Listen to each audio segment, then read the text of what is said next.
I was kneeling in the mud, fighting to save my vines from an early frost, when a $300 champagne cork hit me in the shoulder. I looked up to see my sister, Bella, standing on my terrace, wearing a white gown, laughing with her fiancé's billionaire parents. She pointed at me and said, "Don't worry about the gardener. She's just a hired hand we keep around out of pity." She didn't realize that the hired hand she just insulted owns the deed to the entire estate. She also didn't know I was supposed to be in Paris right now, but I came home early. She thought she had pulled off the perfect crime. I was about to turn her dream engagement party into a crime scene investigation.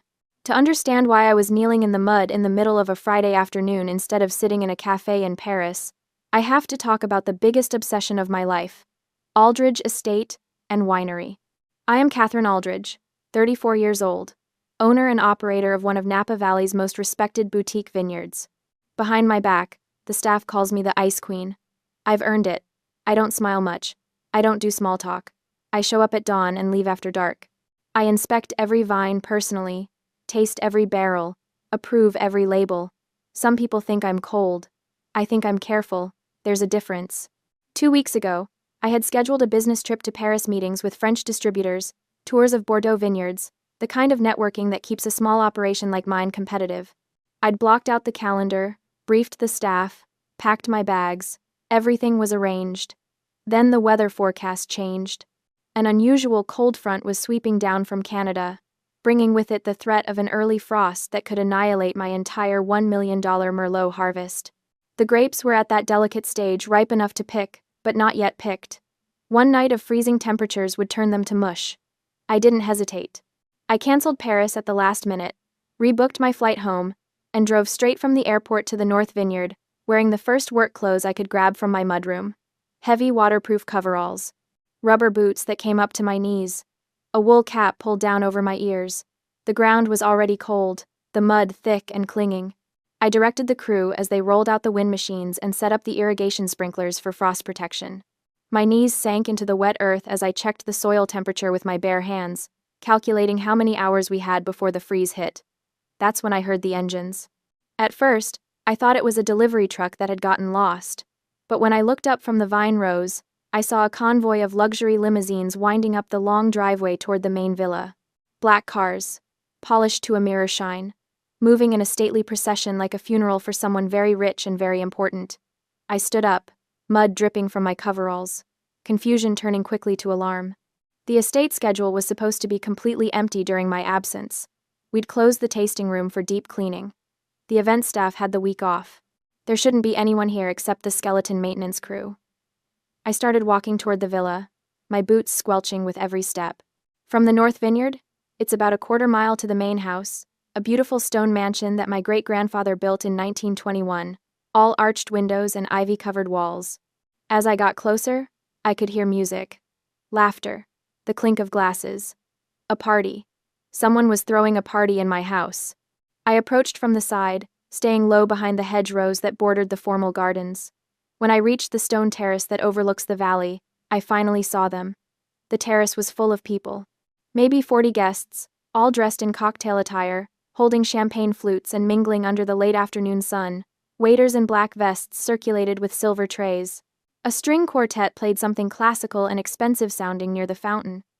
And there, at the center of it all, wearing a white designer gown that probably cost more than my monthly payroll, was my sister, Bella. She was 27, 7 years younger than me, and we couldn't have been more different. Where I was practical and blunt, she was charming and manipulative. Where I worked 16-hour days to keep the vineyard profitable, she'd spent the last decade bouncing between failed acting gigs and rich boyfriends. Our parents had always favored her, their beautiful, vivacious baby girl who could do no wrong. I hadn't spoken to Bella in 6 months. The last time we'd talked, she'd asked me for a loan to cover her rent. I'd said no. She'd called me selfish. I'd hung up. Now she was standing on my terrace, laughing with a tall, handsome man I didn't recognize, and an older couple who radiated wealth, the way plutonium radiates heat. I stood up, ready to march over there and demand an explanation. That's when the champagne cork hit me. It struck my left shoulder with surprising force. A small projectile launched from an expensive bottle some guest had just opened. The cork bounced off my muddy coveralls and landed in the grass. Everyone on the terrace turned to look at me. I must have been quite a sight. Covered head to toe in mud, hair plastered to my skull, rubber boots caked in vineyard dirt. I looked like a creature that had crawled out of a swamp. "Don't worry about the gardener," Bella said. "She's just a hired hand we keep around out of pity." The woman, I would later learn her name was Margaret Sterling, looked at me the way you'd look at a stray dog that had wandered onto your lawn. Distasteful. Dismissive. Bella continued, her voice dripping with false sympathy. "That's the hired manager for the family. She's a bit greedy and difficult, so it's best not to interact with her." Rage exploded in my chest, hot and immediate. I opened my mouth to scream, to announce to everyone assembled that I owned every square inch of this property, that Bella was trespassing, that this entire party was a fraud. But something stopped me. Maybe it was the look on Margaret Sterling's face, that aristocratic disdain, the certainty that I was beneath her notice. Maybe it was the way Bella was watching me, a tiny smirk playing at the corner of her mouth, daring me to make a scene. Or maybe it was the realization that if I confronted her now, in front of all these people, she'd find some way to spin it. She'd cry. She'd claim it was all a misunderstanding. She'd make me look like the villain. So I did something Bella would never expect. I stayed silent. I let them think I was the hired help. I let them believe the lie. I turned away from the terrace and walked slowly around the side of the villa, heading for the staff entrance near the kitchen. Behind me, I heard the party resume, the music and laughter swelling again as if nothing had happened. But everything had happened. Bella had exploited my travel schedule to hijack my property. She'd brought strangers into my home, served them my food and wine, pretended to be someone she wasn't, and she'd done it all while I was supposed to be thousands of miles away, none the wiser. She'd calculated this, planned it, committed to it, and now I was going to make her pay. I slipped through the staff entrance, tracking mud across the tile floor of the service hallway. I needed to get to my office. I needed to understand exactly what was happening here, how Bella had managed to pull this off, and then I needed to destroy her. I made my way down the staff hallway, the narrow corridor lit by fluorescent tubes that hummed overhead. This was the part of the villa that guests never saw the working guts of the estate, all industrial carpet and white-painted walls. I'd walked this corridor 1,000 times, but never like this. Never as an intruder in my own home. My boots left muddy prints on the carpet. Water dripped from my coveralls onto the floor. I didn't care.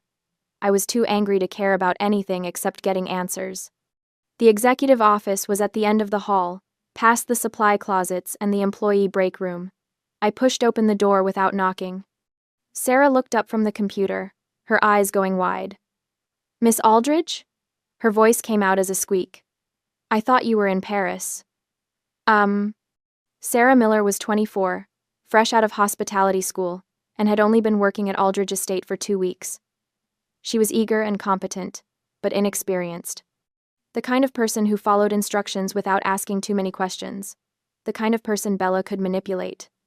I stood in the doorway, mud dripping onto the polished marble floor of the office, and fixed Sarah with a stare that could freeze wine in the bottle. "Why is there a party at my mansion, Sarah?" She went pale. I thought you approved it. I got an email." "Show me." Her hands shook as she pulled up her inbox and turned the monitor toward me. There it was, sent 3 days ago, from an address that looked almost exactly like mine. Catherine.aldridge@aldridgeestate.com. Almost, but not quite. The real address was Catherine.aldridge@aldridgewinery.com. This one was missing the W in winery. A tiny difference, easily missed by someone who didn't know better. The email read, "Sarah, I approve lending the villa to Bella's family this weekend for free. Please coordinate with the catering staff and open the event spaces as needed. Do not disturb me while I am in Paris. I will not be checking email regularly. Catherine." I read it twice, my jaw tightening with each word. This wasn't just a family misunderstanding. This wasn't Bella getting confused or overstepping boundaries. This was premeditated fraud. Creating a fake email identity to misappropriate property, that's wire fraud, a federal crime. The kind of thing that carries a prison sentence if you're unlucky enough to get caught. Bella had calculated every step. She'd known I'd be out of the country. She'd known Sarah was new and wouldn't question an email that looked official. She'd set up a fake account, sent fraudulent authorization, and then waltzed into my home like she owned it. There was no room for the innocent mistake defense. Not anymore. It's not your fault, I said, and was surprised to hear my voice come out calm, cold.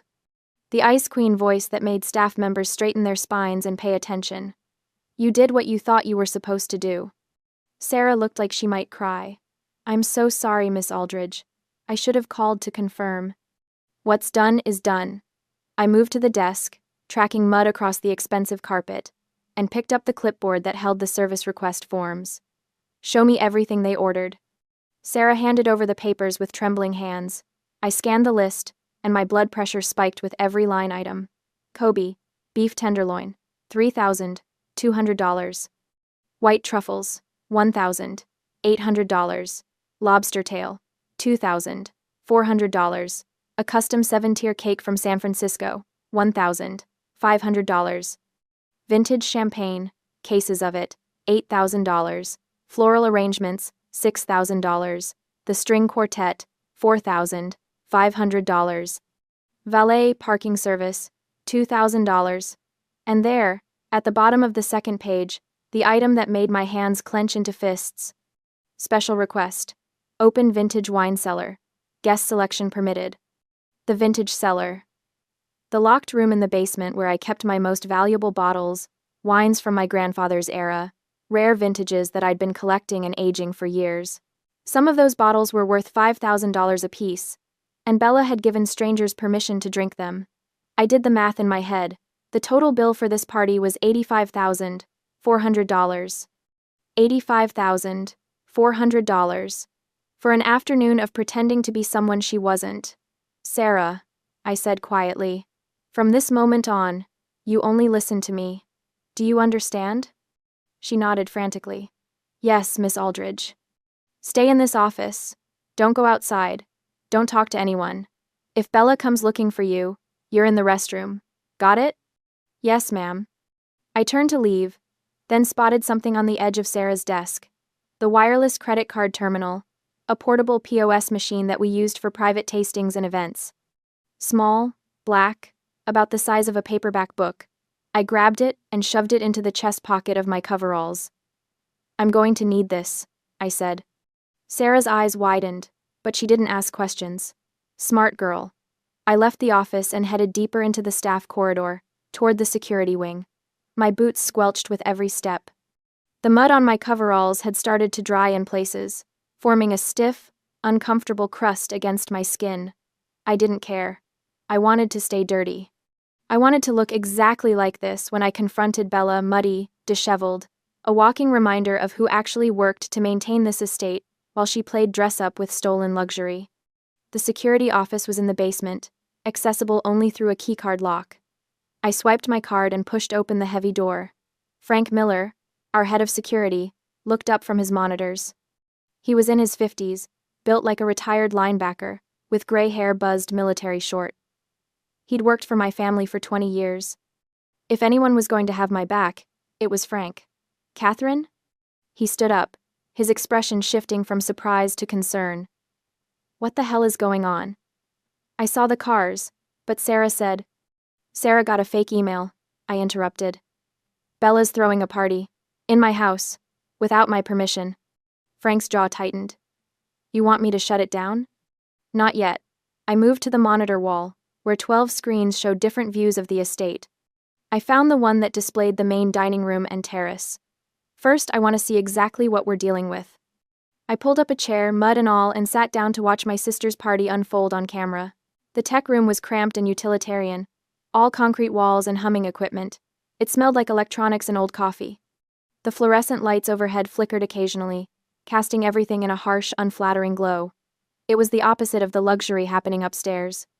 Down here, there was no champagne, no string quartets, no illusion of elegance, just me, Frank, and the truth displayed on 12 security monitors. I didn't change clothes. The mud on my coveralls had dried completely now, forming a stiff, uncomfortable shell that pulled at my skin with every movement. It itched terribly. Bits of dried dirt flaked off whenever I shifted in my chair. But I didn't move. I wanted to feel this discomfort. I wanted it to fuel my rage, to remind me exactly why I was about to burn Bella's world to the ground. Frank. I said, my eyes fixed on the monitors. Lock down all exits. No one in, no one out. He picked up his radio without hesitation. Copy that. I'll alert the gate staff. On the main screen, I watched the party unfold in real time. Bella was holding court in the grand ballroom now, surrounded by guests who hung on her every word. The tall man beside her, her fiancé, I assumed had his arm around her waist. He was handsome in that generic privileged way. Strong jaw, expensive haircut, the kind of casual confidence that comes from never having to worry about money. Preston Sterling, according to the guest list Sarah had shown me, heir to a pharmaceutical fortune, net worth in the billions. The kind of catch that would make Bella's dreams come true, a lifetime of luxury, without having to work for any of it. The older couple stood nearby. Margaret Sterling, the silver-haired woman in pearls who'd looked at me like I was dirt, literally, and a man I assumed was Preston's father, equally polished and aristocratic. Frank adjusted the audio feed, and suddenly I could hear them. Absolutely stunning property, Margaret was saying, her voice crisp and cultured. How long has it been in your family, Bella, dear? Bella's laugh was musical, practiced. Oh, generations. My great-grandfather built the main house in the 20s. The vineyard has been ours ever since. Lies. All of it lies. And the management? Margaret continued. You mentioned a hired administrator? Catherine. Yes. Bella's tone shifted, becoming dismissive. She's competent enough, I suppose, but she can be difficult. Very territorial about the day-to-day operations. My parents keep her on out of loyalty to her family. They've worked here for decades, but honestly, she's a bit grasping. My fingernails dug into the arms of the chair. Preston spoke up for the first time, his voice smooth and pleasant. Will that be a problem after the wedding? I thought you said we could use this place as a vacation home. Oh, it won't be a problem. Bella's smile was radiant on the monitor. I told you, our grandparents left this estate to my parents. Catherine is just hired help. After the wedding, we can make whatever staffing changes we want. We could even convert part of the vineyard into a golf course if we wanted to. A golf course! Margaret clapped her hands. What a marvelous idea! I felt Frank tense beside me. Boss, he said quietly. She just committed fraud on camera. We have her dead to rights. Want me to call the sheriff? I watched Bella on the screen, saw her throw her head back and laugh at something Preston said. She looked so happy, so confident. She genuinely believed she'd gotten away with it. Not yet, I said. Frank frowned. Why not? Because right now, she can claim it was all a misunderstanding, a miscommunication between family members. I pointed at the monitor, where a waiter was approaching Bella with a question. But if she opens those wine bottles, if she drinks my property without permission, then it's not intent anymore. It's a completed crime. You want to let her finish the party? I want irrefutable proof. I reached into my pocket and felt the weight of the POS machine. I want her to rack up every penny of that bill. I want her to stand in front of those Sterling family billions and play pretend until she can't take it back. Understanding dawned on Frank's face. And then you walk in. And then I walk in. He nodded slowly. All right. I'll keep the team on standby. But Catherine, he hesitated. What? She's your sister. She called me hired help, I said flatly. She told strangers I was greedy and difficult. She tried to steal my life. I turned back to the monitors. She stopped being my sister the moment she sent that fake email. Frank didn't argue. He just nodded and picked up his phone. I'll have the sheriff's hotline ready. When you give the word, I can report grand larceny. Grand larceny. In California, that meant theft of property valued over $10,000. It was a felony. Years in prison, if convicted. The wine cellar alone would push the total past that threshold. On the monitor, I watched as a waiter approached with a bottle dark glass, old label. Even from the grainy security footage, I recognized it. Vintage 1998 Cabernet, one of my grandfather's bottles, worth $5,000. Bella nodded enthusiastically. The waiter opened it, poured 5 glasses, distributed them to Bella, Preston, and his parents. They raised their glasses, toasted, drank. I felt something cold and hard settle in my chest. Not quite satisfaction, not quite revenge, just certainty. Now we wait, I said. We sat in that cramped tech room for over 3 hours, a vigil of anger and patience. I didn't move from the chair, didn't shower, didn't eat, didn't even go to the bathroom. I just sat there, covered in drying mud, watching the party unfold on 12 different screens. Frank brought me water at one point, and I drank it without tasting it. My entire focus was on the monitors, on cataloging every crime, every transgression, every moment of Bella's delusion. As the afternoon light began to fade around 4:30, they opened a second bottle from the vintage cellar. Another $5,000 gone. 45 minutes later, the caterers brought out the Kobe beef, perfectly seared, plated on china I'd inherited from my grandmother. Margaret Sterling declared it divine. By 6 o'clock, Bella was ready to give her speech. She stood on the terrace with Preston, his arm around her shoulders, and thanked everyone for coming to celebrate their engagement. She talked about how excited she was to start this new chapter of her life, how grateful she was to have found a partner who understood her. She didn't mention me once. "This is hard to watch," Frank muttered. I said nothing. The dried mud was cracking on my arms now, falling in tiny flakes onto the floor. My skin underneath felt raw and irritated. I welcomed the discomfort. Let myself feel it. Let it sharpen the edge of my anger into something clean and surgical. Around 6:45, Margaret Sterling pulled Bella aside for a private conversation in the study. I switched the audio to that room's feed. "Very impressed with the property," Margaret was saying. "Preston has always wanted a wine country retreat. If you're serious about making this available after the wedding, I'd like to discuss terms." "Terms?" Bella's voice was careful. "A financial arrangement. We'd purchase a stake in the property, of course. Become partners with your family. I'm thinking something in the neighborhood of $3 million. $3 million. For a share of property Bella didn't own." I felt Frank look at me, but I kept my eyes on the screen. "That's very generous," Bella said slowly. "Think about it." Margaret patted her hand. "Talk to your parents. We can have our lawyers draw something up next week." Bella smiled. "I'll definitely discuss it with them." "Good." Margaret stood. "Now shall we rejoin the party? I believe they're about to cut the cake." They left the study. I switched back to the main ballroom feed. "She's going to sell your property to them," Frank said. "That's her game. Use the engagement to gain their trust, then broker a fake real estate deal." "I know. We should stop this now, before it goes any further." "Not yet." He slammed his hand on the desk. "Catherine, this isn't just about the party anymore. She's setting up a con that could land her in federal prison." "Good. She's your sister." I finally looked at him. "She stopped being my sister when she decided I was disposable. When she looked at everything I've built and thought she could just take it." I stood up, dried mud raining off my coveralls. "I gave her chances, Frank. I loaned her money. I offered her a job here, real work, with real pay. She turned it down because it wasn't glamorous enough. She wanted the rewards without the effort, and now she's trying to steal them.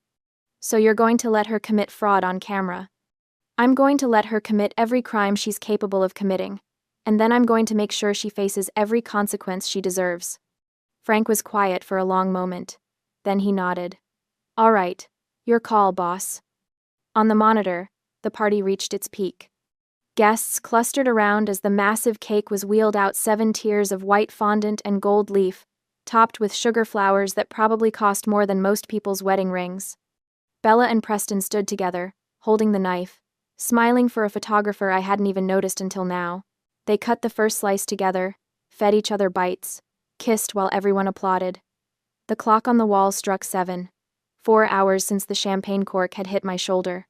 4 hours of watching my sister play pretend in my house with my things. I reached into my pocket and felt the POS machine. The weight of it was reassuring. Solid. Real. "It's time," I said. Frank stood up. "You want the security team?" "Gather them," I said. "But let me enter first. I want them to see me alone." "Understood." I walked to the door, then paused. "Frank? Have that sheriff's hotline ready. If she doesn't cooperate, I'm pressing charges immediately." "Will do." I left the tech room and walked back through the staff corridor, retracing my muddy steps from earlier. But this time, I wasn't hiding. I wasn't sneaking around my own property like a criminal. This time, I was walking toward the main ballroom with purpose. The POS machine sat heavy in my pocket. In my mind, I ran through the numbers one more time. $85,400. Grand larceny. Wire fraud. Trespassing. Impersonation. Bella had built herself a trap out of champagne glasses and lies, and now she was standing in the middle of it, smiling for cameras, dreaming of millions. I was about to spring it. I reached the service door that led to the main ballroom, put my hand on the handle, took one deep breath, and then I pushed it open and stepped into the light. The main doors to the dining room didn't just open, they were thrown wide. I didn't wait for an announcement. I walked straight in. My rubber boots landed with a heavy, wet thud against the polished marble floor, leaving muddy footprints with each step. My coveralls were caked with dried earth that flaked off as I moved, creating a trail of dirt across Margaret Sterling's pristine white runner. My hair, which I'd deliberately left wild and tangled, hung in matted clumps around my face. I could feel dried mud cracking on my cheeks when I set my jaw. The contrast was perfect. Around me, a sea of silk and satin, champagne flutes and pearl necklaces, $1,000 updos and designer heels. The air smelled of expensive perfume and catered hors d'oeuvres. Crystal chandeliers cast everything in a warm, golden glow. And there I stood, the swamp monster at the ball. Every eye in that room locked onto me. Conversations died mid-sentence. Someone's fork clattered against their plate. In the corner, a guest gasped audibly, hand flying to their mouth. I didn't look at any of them. My eyes found Margaret Sterling's table in the back corner, the power position, naturally, and I walked straight toward it. Each footstep echoed in the sudden silence. Thud, crunch, thud, crunch. Bella saw me first. She stood so fast her chair scraped backward. You're supposed to be in. I reached past Preston's shoulder, past his untouched plate of herb-crusted salmon, and wrapped my muddy fingers around the neck of the wine bottle, sitting in the center of their table.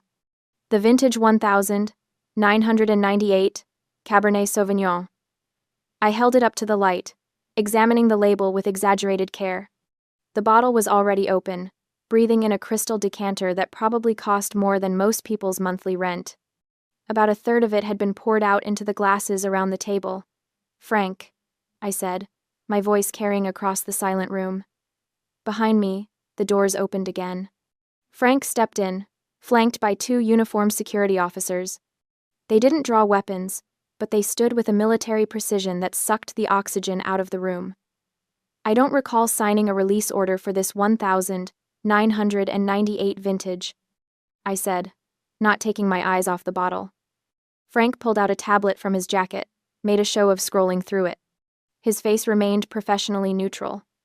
No release order exists, Miss Aldridge. I've checked the inventory logs twice. Huh. I turned the bottle slowly, letting everyone get a good look. Because this particular vintage? Market value is $5,000. Per bottle. I heard the whispers start then, a ripple of shock moving through the crowd. 5,000? She's joking. Did she say per bottle? I set the bottle down with a deliberate clunk and turned my full attention to Bella. My little sister had gone absolutely white. Even her lips had lost their color, making her carefully applied lipstick look garish against her skin. Receiving stolen property valued over $10,000. I said conversationally, is grand larceny in the state of California, and considering you've already consumed about $1,700 worth of this particular bottle, and I can see at least 2 more empties on that side table. I gestured, with my muddy hand, toward the discarded bottles. We're well past that threshold. Preston started to stand. Now wait, sit down, Margaret said quietly. He sat. I pulled the wireless POS machine from my coverall pocket. A clump of dried mud fell off it and landed on the white tablecloth. Here's how this works, Bella. You're going to pay the $85,400 you charged to this estate's accounts, right now. Or you're going to leave here in a Napa County Sheriff's cruiser. Your choice. This is insane. Bella's voice pitched higher. This is my engagement party. You can't just... Wire fraud. I held up one finger. That fake email you sent pretending to be me? That's wire fraud. Federal offense. Another finger. Criminal trespass. You're not authorized to be on this property. A third finger. Grand larceny. We just covered that one. I smiled. And I knew it wasn't pretty. Want me to call in the sheriff? He's on standby. 5 minutes out. I can have you in handcuffs before dessert is served. You're bluffing. But Bella's hand trembled as she reached for her purse. Try me. The room had gone so quiet I could hear the ice melting in someone's water glass 3 tables away. Bella pulled out her card with shaking fingers. It was a premium card. I noticed the kind with no preset spending limit. The kind she'd probably sweet-talked some bank manager into giving her based on her impending marriage to wealth. I held out the POS machine. She swiped. We all waited. The machine beeped once, twice. Then it displayed in bright red letters. Transaction declined. Oh, that was sweet. That's not possible, Bella whispered. She grabbed the card back, stared at it like it had personally betrayed her. Try it again. I didn't move. The machine works fine. You want to try another card? I don't have another card. This is Mom? She turned desperately to our mother, who was sitting 2 tables away looking like she wanted to sink through the floor. Mom, your card? I need. Turns out $85,000 is slightly above your credit limit. Funny how that works. Bella's breathing had gone shallow and rapid, panic attack territory, but I wasn't quite done yet. So here's what's happening, Bella. You have exactly 2 options. Option 1. You pay what you owe right now with cash or a valid card. Option 2. I press charges, you get arrested for multiple felonies, and this whole party becomes a crime scene. The champagne stops flowing, the catering gets shut down, and all these lovely people, I gestured around the room, get to watch you do the perp walk in your engagement dress. Personally, I think option 1 is better for everyone involved, but I'm flexible. She can't pay. Preston finally found his voice. Can't you see she doesn't have it? We'll figure something out. We'll arrange a payment plan or... A payment plan. I let the words hang in the air. For stolen goods. That's not how this works, Preston. A chair scraped. Margaret Sterling stood. The entire room seemed to hold its breath. Margaret was the kind of woman who commanded attention without trying 70 years of inherited wealth and social power, radiating from her like heat from asphalt. Her silver hair was swept into an elegant chignon. Her navy dress probably cost more than my truck. Diamond earrings caught the light when she moved. She looked at me. Really, looked at me. I was covered in mud. My hair was a disaster. I was wearing rubber boots to her granddaughter's engagement party.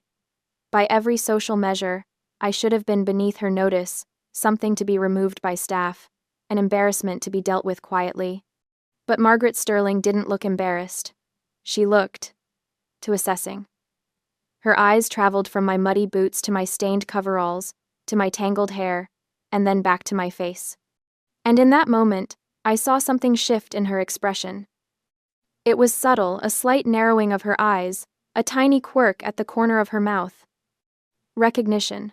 Not of me, exactly. Recognition of what I was. A predator looking at another predator. A woman who understood power, looking at another woman who'd just demonstrated it. She despised Bella. I could see that clearly now. Despised the gold digging, the manipulation, the transparent greed. But me? The woman who'd crashed her grandson's engagement party looking like a swamp creature, who'd backed her future daughter-in-law into a corner with cold precision, who'd chosen public humiliation as a weapon. Me, she respected. Margaret reached into her clutch and pulled out a card. Not just any card.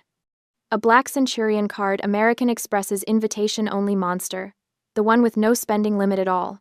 She placed it on the table with a soft click. Swipe it, she said. $85,400. Oh my God. Bella's face lit up with desperate relief. Oh, I knew you'd under. Shut up. The 2 words were delivered with such cold precision that Bella's mouth snapped closed mid-syllable. Margaret didn't look at her. She kept her eyes on me.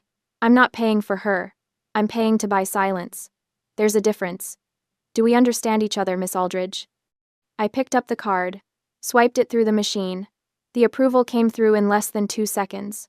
Transaction approved. $85,400. I held out the receipt. Margaret took it, folded it precisely in half, and tucked it into her clutch. Then I did something that surprised even me. I looked at Frank and gave a single, slight shake of my head. His hand moved away from his radio. The police sitting in their cruiser 5 minutes away, ready to roll, would stay put. This was done. This was a civil compromise. Money had exchanged hands. The debt was paid. I didn't need my sister in handcuffs and a mugshot. I just needed her, broken. And judging by the way she was trembling, by the tears starting to track through her makeup, by the absolute devastation on her face as she realized what had just happened, that her future mother-in-law had bought her like property, that everyone in this room had just watched her hit rock bottom, I'd succeeded. Margaret turned to face Bella for the first time. My lawyer will arrive tomorrow morning at 9. You will sign every document she places in front of you. You will not argue. You will not negotiate. You will not call your mother or your sister or anyone else for advice. Do you understand? Bella nodded mutely. I asked you a question. Yes. Bella's voice cracked. Yes, I understand. Good. Margaret straightened her already perfect posture. The wedding will proceed as planned. The Sterling name will not be associated with theft or scandal. You will smile. You will be gracious. You will be the perfect daughter-in-law. Her smile was razor-sharp. And you will remember, every single day, exactly how much you cost me. Every text message, every purchase, every decision you make, I will know about it. Consider yourself managed. She turned back to me and extended her hand. I looked down at my muddy palm, then back at her.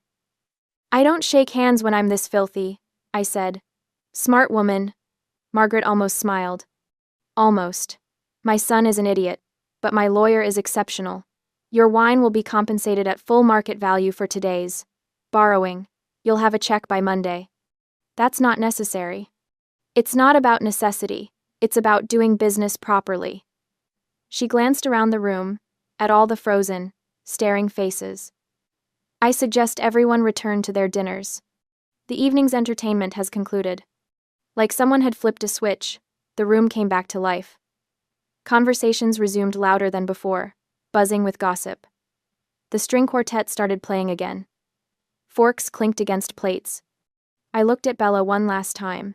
She'd sunk into her chair, her hands covering her face, her shoulders shaking with silent sobs. Preston sat next to her, useless as ever, patting her back with all the effectiveness of a wet paper towel. I scanned the room for my parents. They were standing near the buffet table, frozen. My mother's face was red with fury. My father looked pale. They saw me looking and started to move toward me, my mother's mouth already opening to launch into some lecture about family and forgiveness and how could I do this. Frank, I said quietly, escort Mr. and Mrs. Aldridge off the property. They're no longer welcome at the estate. You can't, my mother started as she got within earshot. I can. I did. Goodbye. Frank moved between us like a wall. Two of his team materialized beside him. My parents had the good sense not to argue, not here, not now, not in front of Margaret Sterling and half of Napa Valley's social elite. I turned and walked back toward the doors, my muddy boots making that heavy, satisfying thud with every step. Behind me, I heard Margaret's voice, clear and carrying.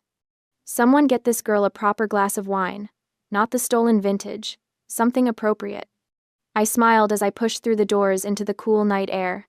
The mud on my clothes wasn't dirt. It was a medal of honor. And I'd just won the war. 6 months later, I am standing in the middle of the North Vineyard, and the world is heavy with fruit. The Merlot grapes hang in thick clusters from the vines, their dark purple skin nearly black in the late afternoon sun. I reach out and cup one cluster in my palm, feeling the weight of it, the firmness. Perfect. Another week and we'll start the harvest. Thanks to my decision to come back early that Friday to prioritize the vines over a fake Paris trip, we saved the entire crop. The irrigation system that needed emergency adjustment, the pest situation that required immediate intervention, the weather pattern that would have been catastrophic if left unmanaged for another 3 days, all handled. All saved. The financial damage from that decision? About $800 in lost deposits for the Paris hotel, and a few hundred more for the canceled first-class ticket. The financial gain? This harvest alone will generate close to $500,000 in revenue once bottled and distributed. I'm pretty good at math. That's a favorable exchange rate. A breeze moves through the vineyard, rustling the leaves, carrying the sweet, sharp smell of ripening grapes. My boots clean this time, practical work boots instead of the rubber monstrosities from that night crunch on the gravel path between rows. The sun is warm on my shoulders. The sky is that particular shade of California blue that makes you understand why people pay millions for property here. My phone buzzes. I pull it out and see a text from Frank. Sterling wedding photos hit the social media today. Thought you might want to know. I don't need to look at them. I already know exactly what they show. The wedding went ahead as planned, of course, after the engagement party disaster, with all the pomp and circumstance Margaret Sterling could arrange.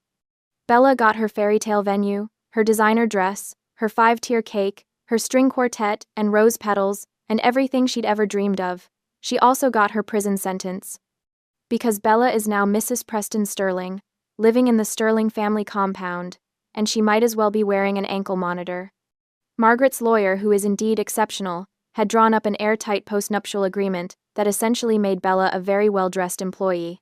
Every purchase over $500 requires pre-approval. Every text message, every phone call, every lunch with friends monitored and managed. She has a clothing allowance, a personal spending account with strict limits, and absolutely zero financial autonomy. She got exactly what she wanted: wealth, status, the Sterling name. She just had to trade her freedom for it. My mother calls me cruel for allowing it. She sent me 17 text messages in the past month alone, each one a variation on the same theme. How can you let Margaret treat your sister like this? How can you stand by and watch Bella suffer? Don't you have any compassion? Any family loyalty? I delete them all without responding. Because here's what my mother doesn't understand, what she's never understood. I didn't do anything to Bella. Bella made her choices. She chose to steal. She chose to lie. She chose to commit wire fraud and trespass and grand larceny. She chose to try to manipulate and con her way into wealth. All I did was refuse to be her victim. All I did was enforce consequences. And when Margaret Sterling offered to handle those consequences in her own way, to buy Bella's compliance and future behavior with the one thing Bella valued above all else, money and status, I didn't stand in the way. Margaret and I have an understanding now. We're not friends. We don't have lunch dates or exchange Christmas cards. But we respect each other. We recognize each other. Two women who understand that power isn't given, it's taken, and that sometimes the cruelest kindness is letting people face the natural consequences of their actions. She sends me a case of wine every month.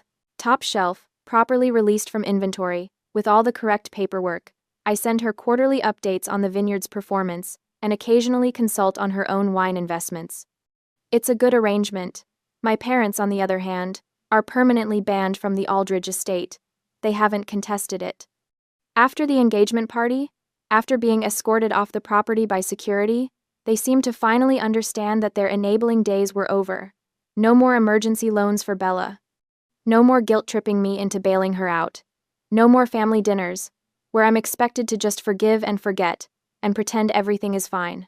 They made their choice. They chose Bella.